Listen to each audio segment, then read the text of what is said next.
예, 하나님의 말씀 로마서입니다. 로마서 1장.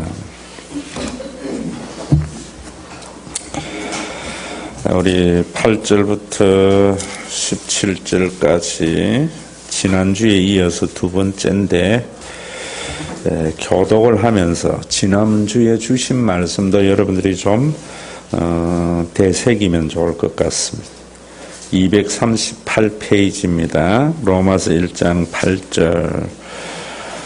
먼저 내가 예수 그리스도로 말미암아 너희 모든 사람에 관하여 내 하나님께 감사함은 너희 믿음이 온 세상에 전파됨이로다.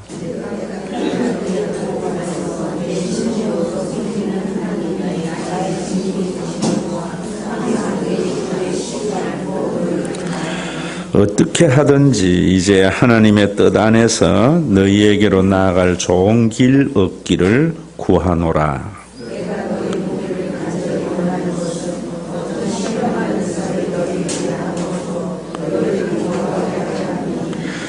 이는 곧 내가 너희 가운데서 너희와 나의 믿음으로 말미암아 피차 안위함을 얻으려 함이라.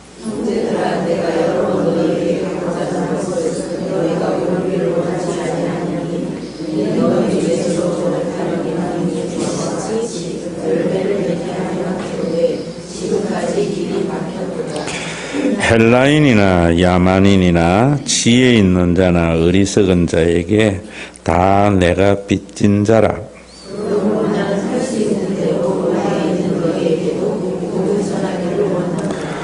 내가 복음을 부끄러워하지 아니하노니 이 복음은 모든 믿는 자에게 구원을 주시는 하나님의 능력이 됨이라. 먼저는 유대인에게요, 그리고는 헬라인에게로다. 복음에는 하나님의 의가 나타나서 믿음으로 믿음에 이르게 하나니 기록된 바 오직 의인은 믿음으로 말미암아 살리라 함과 같으니라. 아멘. 우리는 로마서를 통해서 복음이 무엇인가 하는 것을 아셔야 되고, 또 그 복음으로 인하여 얻어지는 구원이 무엇인가 하는 것을 알아서 예수님의 구원이 우리의 삶에 아주 풍성하게 되는 그런 신앙생활을 하는 기회가 되어야 됩니다.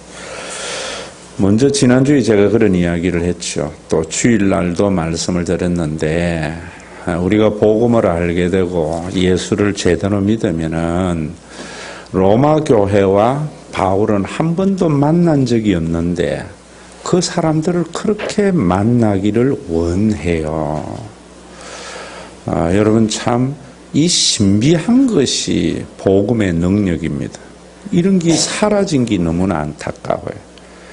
옛날에는 예수 믿는다는 이유 하나 때문에 정말 어릴 때 헤어졌던 형제를 만나는 것과 같은 그런 교제와 기쁨이 교회 안에 있었어요. 참 신비하잖아요, 여러분. 피라는 게 나는 그런 생각도 들어요. 그게 뭔데? 태어나기만 같은 아버지 밑에서 태어났다고 각각 다른 곳에 입양을 갔다가도 그렇게 만나기를 원하고 만나면은 눈물이 나는 것. 그게 피의 힘이듯이 성령의 힘은 그보다도 더 강한데 희한한 종교기관으로 만들어버린 거예요. 누가 그랬는가? 저는 종교인들이 그랬다 그래요. 종교기관이 되어서 종교적인 가업의 성취를 향하여 교인들을 매진하게 해요. 그래서 종교적인 과업이 성취되면은 좋은 것은 누구냐면은 종교인들만 좋아지는 거예요. 복음은 그런 것이 아니에요. 그리고 바울이 그렇게도 보기를 원했던 것은 11절에 보면은 다 같이 한번 읽어봅니다. 내가 너희 보기를 간절히 원하는 것은 어떤 신령한 은사를 너희에게 나누어 주어 너희를 경고하게 하려 함이니. 여기는 신령한 은사라고 하니까 또 저를 보세요. 이런 거에 넘어가지 마세요. 능력 있는 목사님에게 안수를 받으면 성령의 은사를 받게 된다. 그 신내림과 같은 그런 생각을 하는 거예요. 여기 어떤 신령한 은사, 신령한은 성령의 은사예요.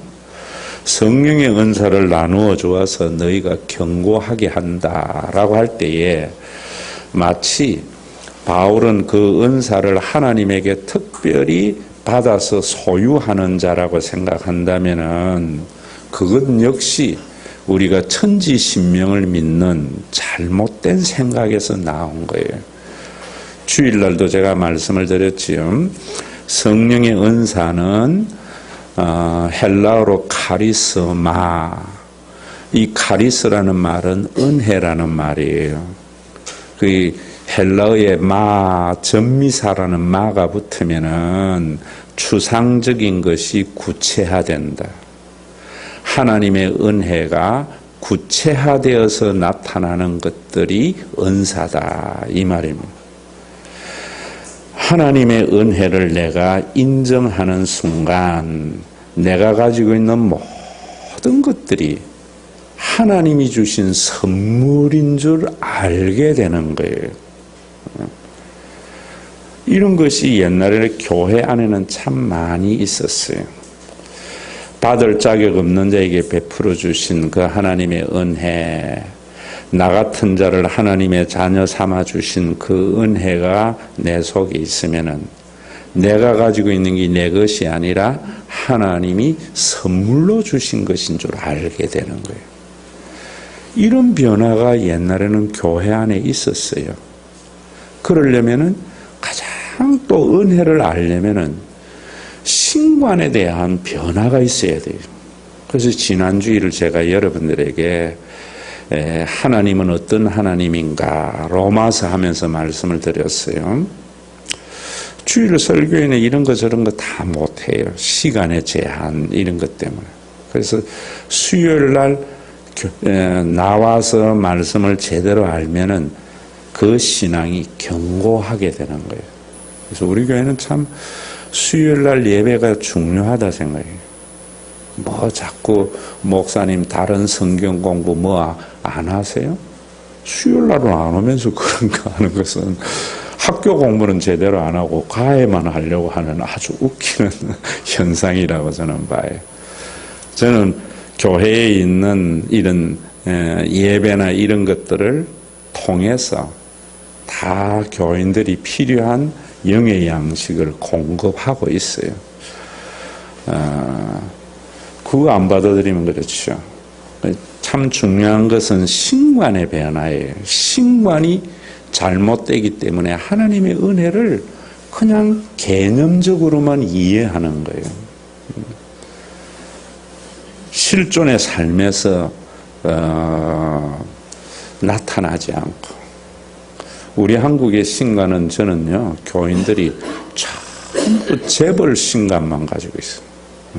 마치 어릴 때에 아이고 우리 아버지는 왜 재벌이 아닌가 이런 생각하듯이. 여러분들은 안 그랬어요? 저는 어릴 때 아버지가 능력 있는 아버지가 목사 된 게 참 싫었어요. 그래서 불만이 많았어요. 왜 재벌 아버지를 사람들은 그렇게 원할까요? 어릴 때 한마디로 갑질하며 살려고. 나도 아버지가 재벌이면은 모든 면에서 갑질할 수 있기 때문에 우리 한국의 기독교인들이 우리 하나님을 재벌과 같은 하나님, 내가 입만 열면 모든 걸 해줄 수 있는 그런 하나님으로 만들어 버리잖아요. 목사님이 그렇게 만드니까 교인들은 그런 하나님 믿어요. 왜 그런 하나님을 교인들에게 말을 할까요? 성경은 그런 하나님 아니거든요. 죄인들의 삶은요, 무슨 삶이 좋은가 하면 갑질하는 삶이 좋거든. 그게 죄인들의 삶이고 세상의 삶이에요. 예수 믿고 우리가 변화되면은 그 갑질하는 삶이 아니라 을의 삶을 얼마나 귀하게 여겨지는가 하는 것이 이제 14절 이하에서 바울의 삶을 통해서 우리가 알게 되는 거예요. 그래서 우상은요, 전부 그 신을 어떤 신을 말했는가? 재벌가 같은 신. 그저 자기에게 잘 보이고 신앙생활 잘하고 빌기를 잘하면은 모든 것을 해줄 수 있는 신을 만들어버린 거예요. 그거는 우상이에요. 우상이에요. 그런데 성경은 어떤 신이라 했어요? 지난주에는? 이사야 53장에서는 그러잖아요. 모든 사람이 싫어하는 멸시와 천대를 받는 신.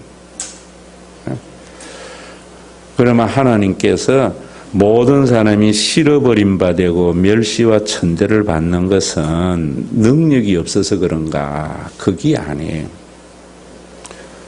은혜라는 것은 우리를 위해서 자신의 전지하심과 전능하심을 스스로 제한하신 하나님.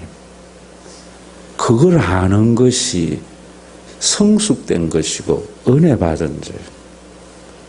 우리 한국교회는 그 성숙이 전부 유치원 신앙으로 낮아져 버리니까 옛날에는 교회가 참 하나님의 구원을 경험하는 것인데 요즘은 교회 생활이 힘들게 되는 것은 성숙된 신앙이 어린 신앙으로 성경 공부도 많이 하고 기도도 많이 하고 제자 훈련도 많이 하는데 신앙의 성숙이 안 일어나요. 왜? 신관이 잘못됐기 때문에. 성육신 교리를 모르기 때문에. 어릴 때에 그렇게 재벌 부모가 좋았는데 성숙되면은 우리 아버지 엄마는 나 때문에 자기가 하고 싶은 모든 것들을 스스로 제한하신 것을 알게 되잖아요. 그때부터 엄마 아버지의 존재 자체가 나에게 행복이 되는 거예요. 여러분, 이 신앙이 기독교 신앙이라고요. 성육신 교리를 교리적으로 하는 게 중요한 게 아니에요. 시간과 공간에 전혀 제한을 받지 아니하고 사랑이나 모든 면에서 조직신학으로 하면은 공유적인 속성과 비공유적 속성에서 하나님은 완전하신 그 하나님이 우리를 위해서 스스로 제한을 받으셨어요. 친구의 죽음에 울기도 하고 40일 금식기도 하면서 배고파도 하고 길을 걸어가면서 피곤해도 하시고 그거는 하나님에게 나타나는 것들이 아니거든요. 그 하나님이 육신의 몸을 입고 오셔서 우리를 위하여 스스로 그런 제한에 들어가셨어요. 그 제한 스스로 제한받음으로 말미암아 오늘 내가 존재하게 된 거예요. 마치 이거하고 똑같아요. 우리 어머니가 자기 먹을 것 마실 것 안 하고 스스로 모든 것들 자녀를 위해서 다 희생했기 때문에 오늘 내가 있구나. 이게 부모의 은혜를 아는 거거든요. 그런 은혜를 아는 사람들은 양주동 박사가 어버이의 은혜라고 해서 나실제 괴로움 다 잊으시고 기르실제 밤낮으로 여러분 그게 가사가 아니고요. 그것이 내 부모님에 대한 행위에 대해서 바로 알게 되어져야 돼요. 저는 우리 한국 교회가 전부 착한 일하고 바르게 하면 복 주는 하나님이라면 그거는 회사 사장이지 무슨 우리를 창조하신 하나님이고 구원하신 하나님이. 내가 하는 짓마다 못되고 망할 짓 해도 기다려 주시고 모든 걸 스스로 제한받으신 그 하나님. 바울은 그 은혜가 알게 되면은 그 은사가 너희를 경고하게 된다. 비로소 너희가 남들보다 더 지식이 있든 돈이 있든 이런 것들이 로마 교회를 경고하게 하고 하나님 나라 전체의 교회를 경고하게 하고 너희의 삶을 경고하게 되게 하기 위해 그래서 내가 너희를 그렇게 보기를 원한다 그랬어요. 신관과 은혜에 대한 바른 생각이 복음을 이해한 거예요. 그래서 여러분 13절에도 보면 형제들아 내가 여러 번 너희에게 가고자 한 것은 너희가 모르기를 원하지 아니하노니 로마 교회가 바울이 그렇게도 가기를 원했던 거 모르기를 원하지 아니한다. 유대인들에게는 이런 표현은요 굉장히 강조할 때 하는 거예요. 유대인들은 항상 말을 긍정적인 말을 써요. 부정의 말을 쓰는 것은 강조할 때예요. 여러분들에게 쉽게 이야기하면 유대인들은 돈을 아껴 써라 이런다고요.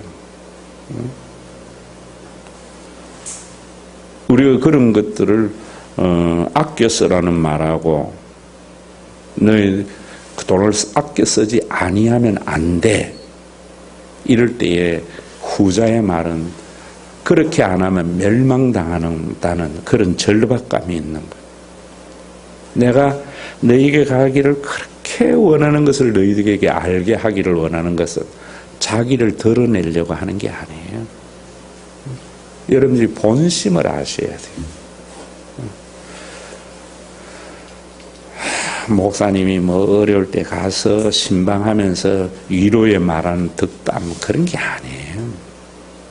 정말 그 마음에 진심이 있어야 돼요. 저는 목사로서 교역자로서 늘 하나님 앞에 내가 반문하는 게 뭐냐면은 내가 지금 하는 설교나 내가 신방하는 거나 내가 상담하는 것이 위선이냐 진심이냐. 목사이기 때문에 어떤 일도 일이 될 수 있거든요. 그게 일이 돼버리는 순간 난 싹군이 되는 것이죠. 진심이어야 돼요. 저는 요즘 우리나라 역대 대통령이나 정치인들을 이렇게 쭉 살펴보면은요, 국민들이 참 그런 거 모르는 것 같아요. 저는 문재인 대통령은 진심이 있는 것 같아요, 모든 것은. 노무현 대통령하고 다른 것은 노무현 대통령은 신념의 사람이지만 진심은 문재인만큼 없어요. 그래서 그는 신념으로 뭔가를 이루어내지만은 진심이 없기 때문에 백성들에게 그렇게 인기를 못 받고 오해를 많이 받은 것 같아요. 또 다른 사람 이야기할까요? 홍준표는 쇼맨십의 사람이에요. 그건 뭐든지 쇼예요. 그의 삶의 궤적 자체도 그렇고 모래시계도 그 쇼맨십이 통했던 거예요. 나경원이는 볼 때마다 공작이라 참 불쌍하게 보여요. 남에게 날 보이기 위해서 하는 것 같아요. 참 부모에게 그렇게 좋은 게 뭐냐면 진심이잖아요. 부모만이 자식의 진심이 있어요. 하나님은 우리에게 진심의 하나님. 그래서 마음의 중심을 본다. 너무 화려하게 쇼맨십에 교인들이 잘 넘어가. 저는 하박국의 말씀 중에 보면 하나님은 우리를 잠잠히 사랑한대요. 호들갑 떨지 않아도 난 이 사랑한다 안 해도 그 사랑이 있어야 돼요. 그래서 그건 오랜 삶의 경험을 통해서 서로가 말없이 느끼는 것이다 생각해요. 그래서 목회는 쇼맨십이 아니거든요. 바울이 아노니 이는 너희 중에 또 다른 이방인 중에와 같이 열매를 맺게 하려 함이로다. 지금까지 길이 막혔다. 너희 중에서도 정말 성령의 열매, 하나님의 자녀다운 삶의 그 열매를 통해서 과거에 경험해보지 못했던 구원의 기쁨을 누리며 살아서 참 내가 예수 잘 믿었지? 이 말 하면서 신앙생활 하기를 바라서 그렇게 가고 싶다는. 그래서 바울이 그 14절에 보면은 헬라인이나 야만인이나 지식에 있는 자나 어리석은 자에게 다 내가 빚진 자라. 유대인들 이 당시의 인종적 구분은 이 사람은 헬라인이냐 야만인이냐 지식이 있어서 필요한 사람인가. 야만이라는 것은 그 헬라인들에게는 그 지식이 없고 이러면은 야만인 취급을 했거든요. 그 야만인은 뭔가는 사람 같지 않다는. 그래서 우리 공동체에 필요 없다는 사람이거든요. 그리고 지혜 있는 자는 어리석은 자. 헬라인들에게는 지혜 있는 자가 가장 사람들에게 존경을 받고 그래 되기를 바라고, 가장 쓸모없는 자가 어리석은 자. 바울에게는 그런 사람의 구분이 없어요. 그런 사람의 구분. 진심은 그런 거예요. 진심은. 어제 자동차를 타고 오면서 뉴스를 무슨 대담 프로인 것 같아요. 듣는데 청와대 무슨 비서관인가 보좌관인데 여자인데 이야기를 할 때 그런 이야기를 하더라고요. 문재인 대통령이 늘 이야기하는 것이 강대국이든 많은 외국의 정상들이 온다네요. 그 나라가 잘 살든 못 살든 강대국이든 약소국이든 정성을 다해서 똑같이 모시라. 이 말이 입에 붙어 있대. 그게 진심이거든요. 여러분 보세요. 우리 안에 성령님이 거하신다는 것은 자꾸만 한국은 신내림을 가지고 성령님 거하면 초자연적인 능력이 나타난다는 건데 그게 아니에요. 성령님이 거하시면 성령은 하나님이시거든요. 우리 안에 하나님의 성품이 나타나는 거예요. 그런데 한국은 자꾸만 성령의 충만함을 받으면 목사님이 기도하면 암 낫고 가난한 자가 뭐 복 받는다. 그건 전부 도깨비 신앙이에요. 여러분들이 성령님을 믿게 되면은 하나님의 성품이 나타나요. 창조주 하나님. 창조주 하나님은 어떤 하나님인가? 구원의 하나님은 우리의 외모에 상관없이 천하받아서 모든 사람을 존귀하게 여기는 거예요. 부모는 자식을 외모로 평가하지 않잖아요. 부모는 암만 잘된 자식보다 못된 자식 극이 마음에 밟혀서 밤잠 못 자고 극이 밟혀서 눈을 못 감는 게 부모거든요. 하물며 우리 하나님일까 보네. 저는 우리 교회 교인들이 그래야 된다고 봐요. 그래서 제가 그런 이야기 하잖아요. 교회는 없어도 기죽을 필요도 없고 있다고 어깨 힘줄 것도 없는 교회가 좋은 교회라고. 10,000명 모이는 교회가 좋은 교회고 선교 많이 하는 교회가 좋은 교회고 화려한 프로그램이 있는 교회가 좋은 교회가 아니고요. 가장 사시사철 변화가 없는 것. 인간은 그냥 이런 변화를 추구하거든. 우리 하나님은 알파와 오메가, 처음과 나중이 같아요.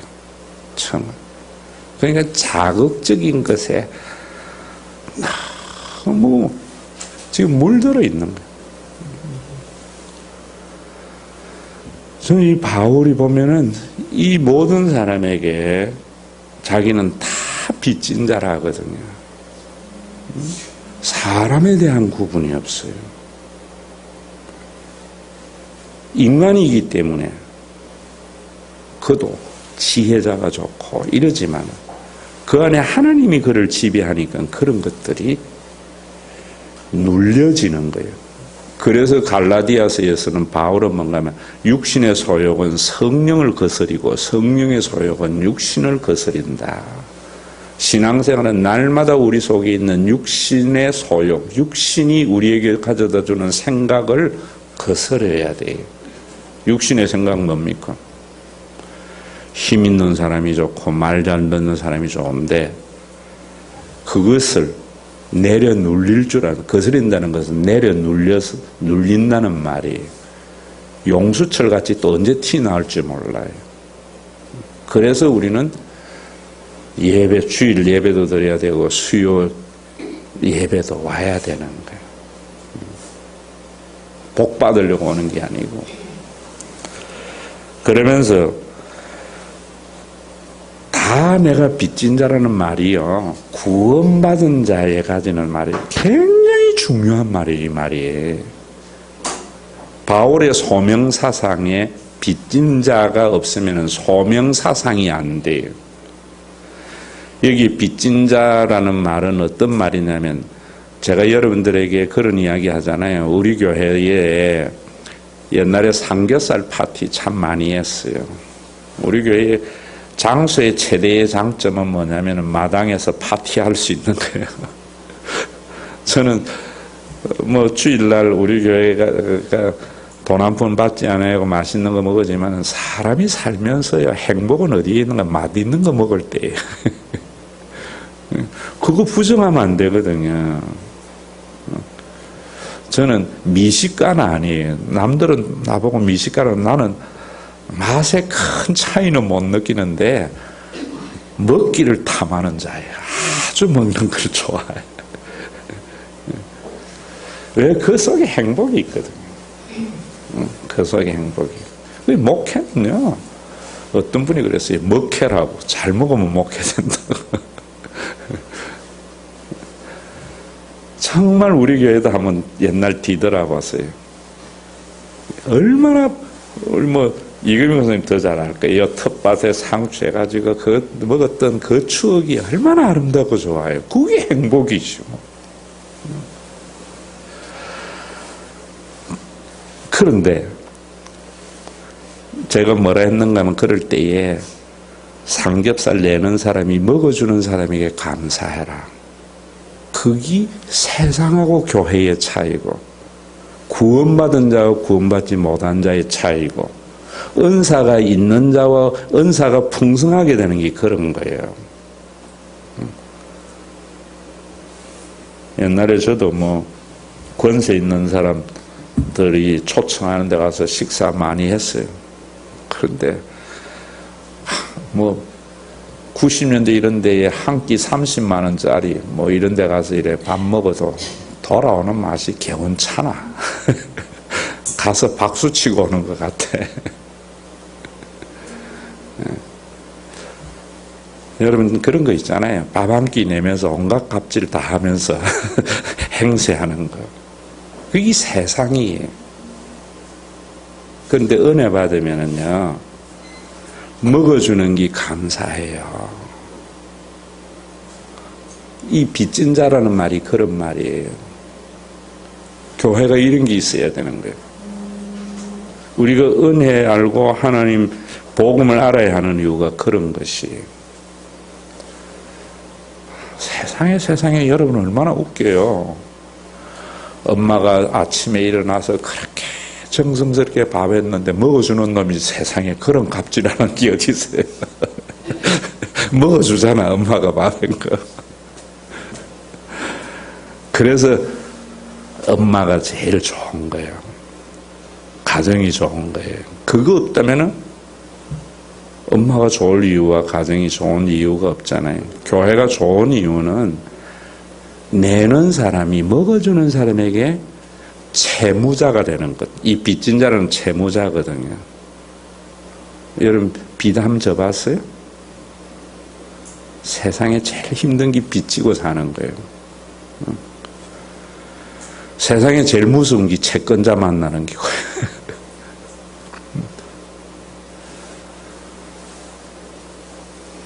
저는 교인들이 목사님을 어려워하는 것이 바로 이 부분이 없기 때문이고, 제가 슬픈 게 그런 거예요. 왜냐하면 그런 것들을 전제를 깔고 목사님을 만나거든요. 목사님은 교인들에게 채무자가 돼야 되는데 부흥사들이 전부 목사님을 채권자로 만들었어. 어떻게 만들었는가? 목사님 때문에 당신이 교인 됐고 목사님 때문에 장로 되고 권사 됐는데 목사님에게 그러면 안 되지. 이런다고. 그러면 세상하고 같은 거예요.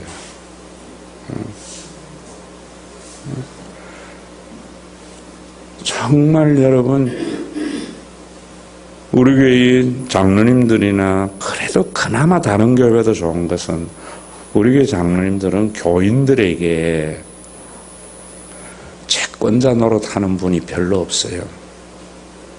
우리 교회에서 장로님들이나 권사님에게 채권자 노릇하는 분들은 못 견디고 나가더라고, 내가 보면. 교회는 목사나 장로나 권사나 이런 분들이 교인들에게 채무자가 돼야 돼요. 채무자.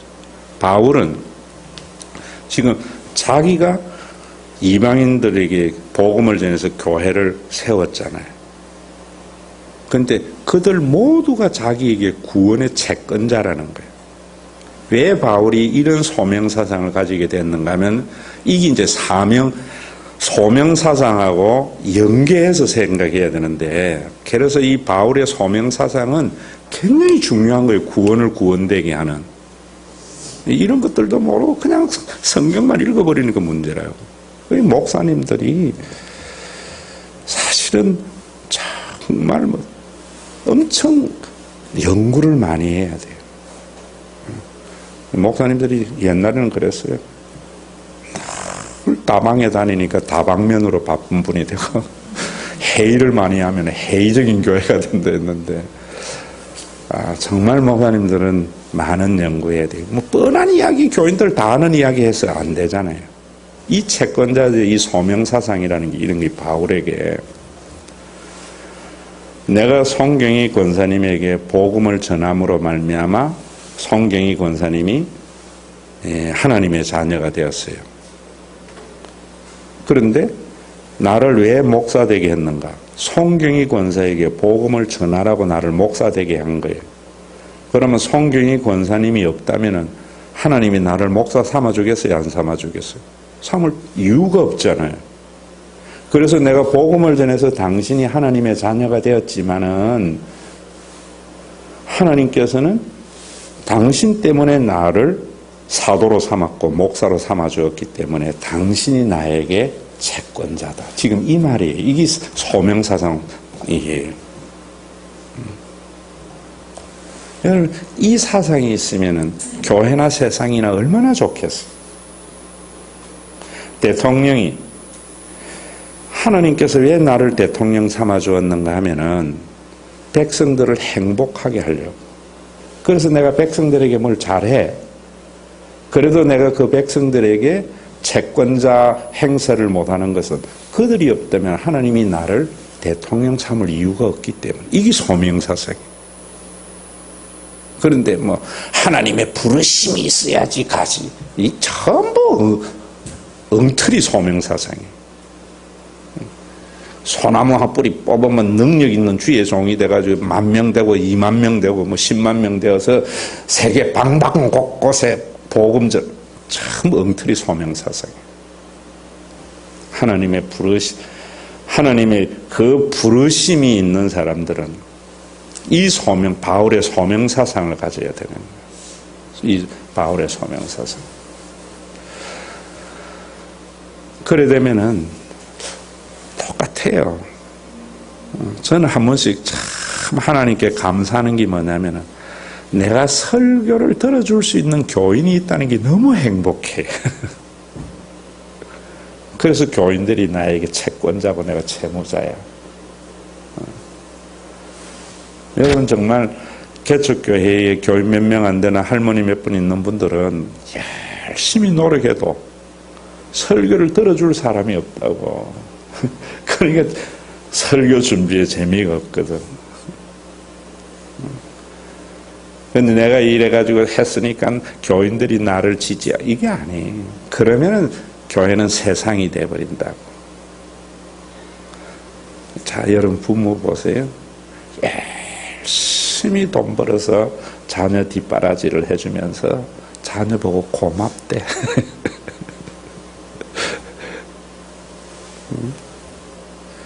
주는 자가 행복하다는 말씀이 이 성령의 신비한 역사예요. 그래서 거룩한 교회라는 것은 내가 물리적이라 했죠. 세상과 전혀 구별된 가치관의 삶이에요. 가치의 발전이 아니에요. 이 세상의 가치의 발전. 바울의 이 소명사상으로 인한 빚진 자의 마음, 우리 교회에 만약에 11조를 제일 많이 내도 교인들이나 목사님 누구에게도 갑질하지 않고 교인들에게 오히려 감사하게 되는 것, 그게 소명이에요. 소명. 그래서 15절은 그러므로 나는 할 수 있는 대로 로마에 있는 너희에게도 복음 전하기를 원하노라. 자, 이 말씀을 요런 거는 이제 여러분들이 보너스로 제가 주는 거예요. 15장에 가보면은 여기에 손을 가지고 가세요.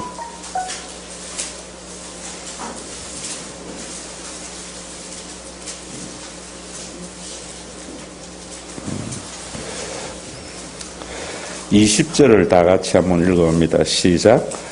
또 내가 그리스도의 이름을 부르는 곳에는 복음을 전하지 않기를 힘썼노니 이는 남의 터 위에 건축하지 아니하려 함이라. 바울이 지금 뭐라는가 하면은 남이 개척한 교회에는 복음을 전한다 했어요, 안 한다 했어요? 안 한다 했는데 15절에 가보면은 이제 이런 걸 가지고 신학자들이 시비를 거는 거예요. 15절에 가보면은 나는 할 수 있는 대로 로마에 있는 너희에게도 복음 전해. 로마의 교회들은 이미 복음을 받았어요, 안 받았어요? 받았는데 15절에는 안 한다 해놓고 가서 원한다고 이러니까 이런 엉터리가 어디 있나. 이제 이 시비 거는 신학자들이 이런 부분에 대해서 연구하고 답을 하고 이랬는데 가장 확실한 것은 여기에 너희에게도 복음 전하기를 원하노라. 과거형이에요. 로마 교회 너희들에게도 옛날에 내가 복음 전하기를 원했다. 근데 다른 사람이 가서 복음 전했잖아. 이제는 너희에게 복음 전하려고 하는 것은 하나님의 은사를 더 풍성히 해서 열매를 맺게 하려고 하는 것이 복음 자체를 전하려고 하는 것이 아니다. 이런 말이에요. 그러면서 16절에 자, 우리 다 같이 읽습니다. 시작. 내가 복음을 부끄러워하지 않으니 이 복음은 모든 믿는 자에게 구원을 주시는 하나님의 능력이 됨이라. 먼저는 유대인에게요, 그리고 헬라인에게로다. 여기에 보면은 내가 복음을 부끄러워하지 아니한다. 이 복음은 모든 믿는 자에게 구원을 주시는 하나님의 능력이 된다. 이러니까 자, 이제 저를 보세요. 이 말도 옛날에 우리 한국의 기독교인이 작을 때에는요, 교회에 오면서 성경을 들고 오는 걸 부끄러워해가 신문지 싸가지고 오는 사람들이 많았어요. 또 여러분들 직장에서도 그런 분들이 있잖아요. 교회 다니는 것, 밥 먹을 때, 기도할 때 이런 부끄러움이 아니에요. 그렇게 부끄러워하지 말라는 말이 아니고 내가 복음을 부인하지 않는다는 거예요. 어떤 경우에도. 자, 다시 말하면은 내가 예수님이 그리스도로서 하나님이 아버지가 되게 하신 것과 성령을 보내어서 너희들이 가족이 되게 한 것은 어떤 경우에도 나는 부인하지 않는다. 자, 굉장히 중요한 말이에요. 제가 우리 교회에 목회를 하면서 목사님 그거 어떻게 할까 이러면 저는요, 그거는 위원장이 알아서 하고 부교육자가 알아서 해요. 양보하지 않는 하나는 하나님이 아버지 되신과 성령으로 가족이 된 것은 절대로 부인하지 않아요. 그 포기하지 않아요. 그게 복음이기 때문에, 그게 본질이기 때문에. 우리 교회에 암만 자기가 크게 기여하고 한다 해도 다른 사람을 이에 굴림하려고 하나 갑질하는 것은 저는 용납 못해요. 그것은 복음 자체를 부인하는 거기 때문이에요. 자, 여러분, 그러면은 여기서 보세요. 하나님이 아버지 노릇해 주심을 믿으며 살면은 자기가 수단과 방법을 쓰면서 살아가는 사람의 틈바구니에 손해가 될까요? 손해가 되지 않을까요? 손해가 된다고. 그때에도 나는 그거 포기 안 한다, 이런 말이에요. 나는 상대방을 가족으로 대하는데 상대방은 나를 이용의 대상으로 삼아요. 그러면 내가 힘이 들어요, 안 힘이 들어요? 그 순간에도 나는 부인 안 한다, 이런 말이에요. 이해되세요?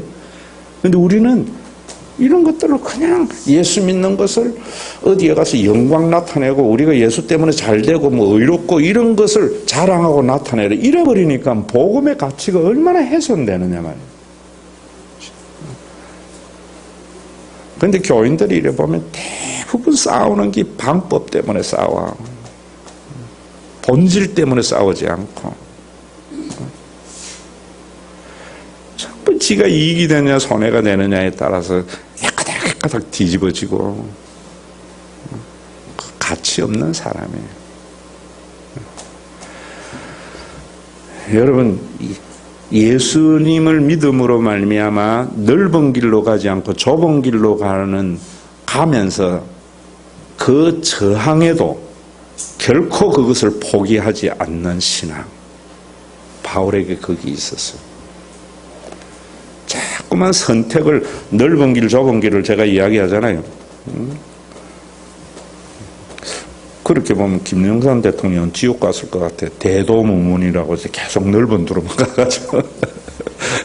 넓은 문, 좁은 길은 우리가 이 앞에 있는 가령 이런 거예요. 이번에 서울대학 넣을까, 연세대학 넣을까, 우리 아들이 하나님 가르쳐 주세요. 이 길을 선택하는 게 아니에요. 넓은 길, 좁은 길은 모든 사람이 가는 넓은 길에서 거슬러 가는 길이에요. 거슬러 가는 길. 모든 사람이 자기 아들을 서울대학 보내서 갑질하려고 하는데 나는 내 아들을 서울대학 보내는 것은 을질하도록. 이게 좁은 길이에요. 이해되세요? 이런 게 있어야 돼, 이런 게. 의사가 돼가지고 저 오지에 가서 봉사하는 것, 그것도 귀한 것이지만 그보다도 더 중요한 것은 모든 사람이 많은 돈 벌려고 의사하는데 사람 생명을 살리려고 가는 그 길. 네. 자, 그 다음에 그래서 이제 그렇게 말해요. 복음에는 하나님의 의가 나타나서 믿음으로 믿음에 이르게 하나니 기록된 바 오직 의는 믿음으로 말미암아 살리라 한가 같으리라. 이 루트가요. 그때는 이게 참 귀한 말씀인데 나는 이게 우리 한국 교회를 엉망진창 만든다. 믿음으로 구원을 받는 거지 행위로 구원받는 것이 아니라 이 말이 아니에요. 이 말은. 루트에게는 그 말이 굉장히 중요했지만은 원래 이 말은 복음, 하나님이 우리의 아버지 되심과 성령으로 우리 모두가 영원한 가족이 된 이것은 이 그리스도의 사건에는 하나님의 의가 그 속에 나타나 있다는 거예요. 어떻게? 쓸모없는 자에게 자신의 아들을 내어주신 그 하나님의 사랑과 은혜가 거기에 있다는 거예요. 그래서 내가 십자가는 언약의 제사이자 대속의 제사이자 속죄의 제사이자 하나님의 사랑에 대한 계시다 라고 말씀을 드리는 거예요. 자, 나타나서 그 다음에 믿음으로 믿음에 이르게 한다. 믿음으로 믿음에 이르게 한다는 말은 저를 보세요. 여기 믿음은 그 믿음으로 정관사가 있어요. 그래서 하박국에도 보면 오직 의인은 믿음으로 말미암아 살리라 한다. 오직 의인은 그 믿음으로 말미암아 살리라. 의인의 믿음을 말하는 거예요. 그러면 믿음으로 믿음이라는 말은 하나님이 십자가에서 우리의 아버지가 되시고 성령으로 우리에게 영원한 가족이 되게 한 것을 그걸 받아들이는 게 믿음이에요. 그걸 받아들여서 믿음으로 받아들여서 믿음에 이르게 한다. 그 믿음에 여전히 거하고 나아가기를 바란다. 이런 거거든요. 그럼 이 말씀 속에는 어떤 의미가 있는가? 이 하박국의 말씀을 다시 옛날 우리 하박국 다 봤지만 한 번 더 보자. 한 번 더. 1302페이지. 1302페이지 구약성경. 1302페이지 구약성경 하박국 1장 보세요. 1장 2절에 다 찾으셨어요? 여호와여 내가 부르짖어도 주께서 듣지 아니하시니 어느 때까지 하니까 내가 강포로 말미암아 외쳐도 주께서 구원하지 아니하시나이다. 지금 하박국이 뭔가 막 하나님 내가 왜 이런 불의를 봐야 됩니까? 이런 세상을 고쳐달라고 그렇게 부르짖어도 세상이 엉망진창이야.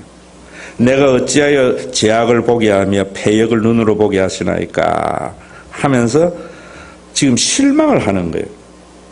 그리고 이제 그 뒤에 이렇게 쭉 보면은 이제 그 13장 13절에도 가봤어요. 주께서 눈이 정결하심으로 악을 참아보지 못하게 하시면 패역을 참아보지 못 어찌하여 거짓된 자들을 방관하시며 악인이 자기보다 의로운 사람을 섬기는데도 잠잠하시나이까. 우리가 세상에 보면 이래야 아니래? 이렇죠. 또 교회의 모습을 봐도 전부 종교적인 가업 성취를 위해서 막 교인들을 매진하는 교회는 잘 되고 진짜로 교인들을 사랑하려고 하는 목회에는 잘 안 되고 이럴 때에 화가 나기도 하고 하나님은 왜 하나님 살아 계신다는 말입니까? 여러분들의 삶 속에서도 그런 신앙의 의문이 들 때가 있잖아요. 하박국이 지금 그런 거예요. 그런데 2절에 보세요. 내가 내 파수하는 곳에 서며 성루에 서리라. 그가 내게 무엇이라 말씀하여 기다리고 바라보며 나의 질문에 대하여 어떻게 대답하실는지 보리라. 이제 진짜 하나님이 이런 세상인데 하나님 왜 이런 일이 있습니까? 내가 한번 살펴보겠다는 거예요. 그러면서 하나님께서 읽으면서 하면서 이 묵시를 정한 때가 있나니 그 종말은 속기를 결코 거짓되 비록 더딜지라도 기다리라. 지체되지 않고 반드시 응하리라 라고 말을 하면서 4절에 보세요. 다 같이 읽습니다. 보라 그의 마음은 교만하며 그 속에 정직하지 못하느니 의인은 그의 믿음으로 말미암아서.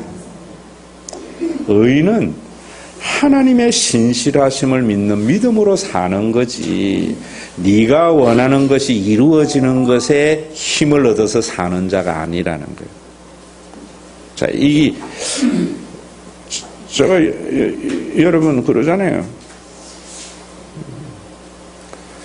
자녀를 과외해가지고 공부 잘하면은 계속 밀어줄 때에는 그 자녀이기 때문에 밀어주는 게 아니라 내가 한 거에서 효과가 나타날 때에 사람들은 막 힘을 얻잖아요. 그런데 부모는 그래서 내가 여러분들에게 그런 이야기도 우리 또 목요 성경 공부반에도 하거든요. 저 같은 경우에도 목회가 할 수 있는 것은 은혜가 없어도 해요. 은혜가 없어도. 그런데 한국 교회는 그런 사람들이 바치는 게 아니에요. 사랑의 교회는 뭐 이런 데에 바치는 게 아니라 평생 1년이 지나가도 교인 한 명 늘어나지 않고 변화가 없는데도 예수님 재림하는 그날까지 자기 몫에 태인 십자가 지고 가는 그 사람. 한국교회는 그런 분들이 바치고 있는 거예요. 그래서 지난 주일도 제가 그런 이야기 했잖아요. 그런 분들에게 감사하라고. 저는 사실 우리 교회가 좀 여유가 있으면은 여러분들 이 영흥교회 목사가 주일날 좀 씩씩거리면서 들어오더라고. 목사님이냐 그렇다고 하니까 차에 길을 이렇게 차들이 쭉 있는데 교행을 할 수 있도록 중간에 좀 띄워놓게 해달라고. 그래서 자기네들 교회의 교인들이 오기나 이런 게 너무나 불편하다고 그러더라. 그럼 죄송하다고. 사실은 저는 우리 다음에는 제가 그런 생각을 해요. 우리 교회 인지식을 할 때 주님의 교회나 영혼교회의 목사를 축사나 격려사를 시켜야 되겠다.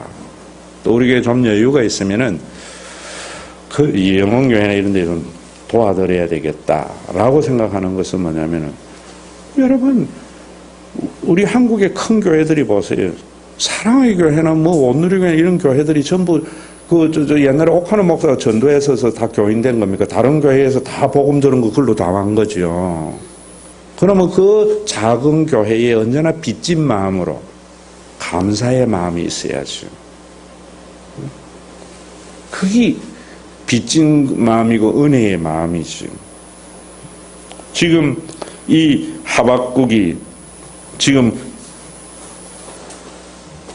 의인은 그의 믿음으로 말미암아 살리라. 하나님의 신실하심과 반드시 지체되지 않는 하나님의 그 역사하심을 그 믿음으로 말미암아 내가 부르짖어도 응답하지 않는 하나님 앞에서 신앙생활을 부인하지 않고 살아간다. 이 말이에요. 이게 믿음으로 구원을 받는가 행함으로 구원을 받는가의 말이야 문제가 아니에요. 하박국에 보면. 그래서 그 뒤에도 보면은 6절에 보세요. 다 같이 읽습니다. 시작. 그 무리가 다 속담으로 그를 평론하며 조롱하는 시로 그를 풍자하지 않겠느냐. 곧 이러기를 화 있을진저. 자, 우리 다 같이 크게 읽으면 시작.